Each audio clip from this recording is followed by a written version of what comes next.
Tu vois, je l'explique beaucoup, je mets beaucoup de disclaimers. euh, mais en même temps, pourquoi? Si tu prends la comparaison avec un business classique, ok, demain, par exemple, tu as eu un héritage ou quoi, tu as envie de lancer un restaurant. Tu connais absolument rien à la restauration. Tu vas investir 300 000 euros. Tu vas avoir des charges.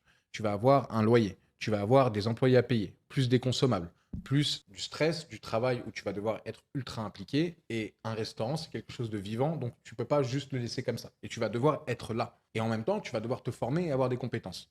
Et quand je vois mes amis restaurateurs sur Paris, une fois que tout le monde est passé, tout le monde s'est servi, sur un bon restaurant qui marche bien, qui va faire peut-être 10 000 euros de chiffre d'affaires par jour, et on parle de quelque chose d'extraordinaire, avec un investissement minimum initial de 300 000 euros, ils vont mettre 300 ou 400 euros dans leur poche. C'est factuel. En trading, si tu as un compte de 200 ou 300 000 euros et que tu n'arrives pas à faire 300 ou 400 euros par jour, c'est que tu es vraiment une truffe. Ah, ça. Je suis désolé. Je vois Mm. le fossé Ouais. que tu essaies de dire. Ouais. Mais par contre, dans ça, c'est pas t'arrives et tu mets 300 000 euros et il y a là, on y va et non, non.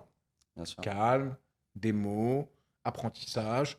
Le même parcours que tu aurais fait pour être sûr que ton restaurant ne soit pas attaqué par les sanitaires, bah, tu vas faire la même chose dans le trading. Par exemple, il y a un truc qui est rédhibitoire chez moi. S'il y a un manque de respect dans la commu, peu importe l'ancienneté ou n'importe quoi, ou qu'il y a une mauvaise vibe qui s'installe, j'exclus immédiatement parce que le trading, c'est déjà tellement prenant émotionnellement Mm. qu'on n'a pas de place pour se tirer les uns vers les autres vers le bas.